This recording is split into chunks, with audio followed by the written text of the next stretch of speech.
आज है शुक्रवार तारीख 5 मई 2023 और आप सुन रहे हैं मजदूर जगत की खबरों का बुलेटिन वर्कर्स कनेक्ट रेडियो। सबसे पहले पेश हैं सुर्खियां। पंजाब के लुधियाना में गैस रिसाव हादसे के बाद कपड़ा उद्योग पर कसा शिकंजा, 3 कंपनियों पर लगा जुर्माना। हरियाणा में बेलसोनिका कंपनी के मजदूर 6 सूत्रीय मांगों के साथ क्रमिक भूख हड़ताल पर। कलकत्ता उच्च न्यायालय का मजदूरों के हक में बड़ा फैसला, गैर शिक्षण कर्मचारियों को परमानेंट करने के दिए आदेश।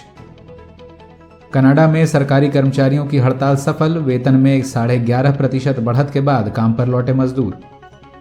और नीदरलैंड्स में एल्बर्ट हाइन के मजदूरों ने ठुकराया प्रबंधन का प्रस्ताव, हड़ताल रहेगी जारी। अब खबरें तफसील से। पंजाब के लुधियाना में 30 अप्रैल को हुए गैस रिसाव मामले की जांच के लिए गठित 8 सदस्यीय समिति ने प्रदूषण फैलाने वाले एवं बिना सही प्रक्रिया का पालन किए अपशिष्ट को जल स्रोत में छोड़ने वाली कंपनियों पर शिकंजा कसा है। इनमें से ज्यादातर कंपनियां कपड़ा उद्योग से जुड़ी हैं, जिनमें कपड़े या धागे की रंगाई का काम मुख्य है। ज्ञात हो कि 30 अप्रैल को हुए हादसे में 11 लोगों की जान चली गई थी और कई लोगों को अस्पताल में भर्ती कराना पड़ा था।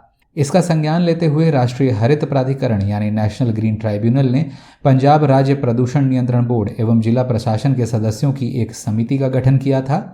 ताज़ा जानकारी के अनुसार समिति ने प्रिंट विजन समेत 2 अन्य कंपनियों पर बिना उचित प्रक्रिया का पालन किए रसायनों का निस्तारण करने के लिए जुर्माना लगाया है। हरियाणा के मानेसर में Bellsonica auto component India employees union के मजदूर 6 सूत्रीय मांगों के साथ क्रमिक भूख हड़ताल पर चले गए हैं। मजदूर मांग कर रहे हैं कि प्रबंधन यूनियन के मांग पत्र का संज्ञान ले और बातचीत कर समझौता करे। साथ ही उन सभी 17 बर्खास्त और 13 निलंबित मजदूरों को अविलंब और बिना किसी शर्त के काम पर वापस लिया जाए, जिन पर प्रबंधन ने द्वेषपूर्ण कार्रवाई करते हुए काम से निकाल दिया था। बताते चलें कि बेलसोनिका प्रबंधन और मजदूरों के बीच ठेका मजदूरों की प्रताड़ना और उन्हें समान काम के लिए समान वेतन न दिए जाने के कारण लंबे समय से खींचतान चल रही है और मजदूर एकता पर वार करते हुए प्रबंधन ने पिछले महीने यूनियन नेताओं को भी निलंबन नोटिस पकड़ा दिया था। पश्चिम बंगाल में 14 वर्ष से भी लंबी कानूनी लड़ाई में ठेका मजदूरों की बड़ी जीत हुई है। कलकत्ता उच्च न्यायालय ने मालदा पॉलिटेक्निक कॉलेज में काम करने वाले गैर शिक्षण कर्मचारी यानी नॉन टीचिंग स्टाफ जैसे कि हॉस्टल, मेस आदि के रखरखाव का काम करने वाले ठेका कर्मचारियों को परमानेंट करने के आदेश दिए हैं। पश्चिम बंगाल राज्य तकनीकी शिक्षा और प्रशिक्षण निदेशालय बनाम मदन मोहन सरकार व अन्य के मामले में फैसला सुनाते हुए न्यायमूर्ति IP मुखर्जी और न्यायमूर्ति विश्वरूप चौधरी की खंडपीठ ने कहा है कि सभी गैर शिक्षण कर्मचारियों को कॉलेज के 4th श्रेणी के स्थायी मजदूरों का दर्जा दिया जाना चाहिए और उसके अनुसार उन्हें सेवा लाभ सहित सभी अन्य भत्ते भी मिलने चाहिए।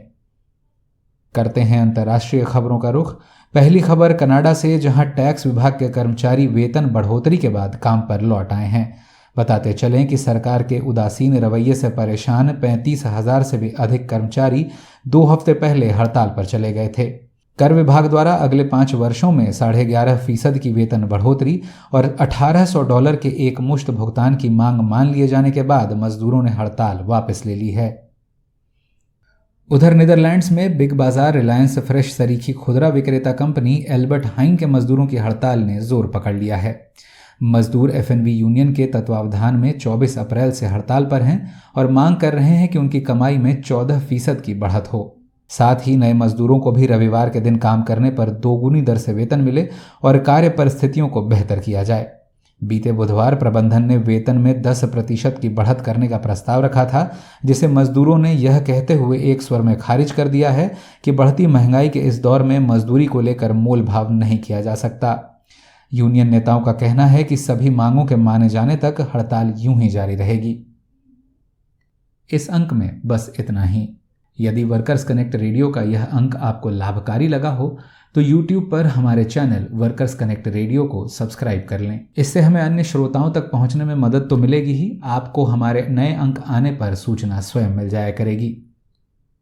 देश विदेश की ताज़ा तरीन खबरों के साथ मंगलवार को फिर होगी मुलाकात। तब तक के लिए दें इजाज़त।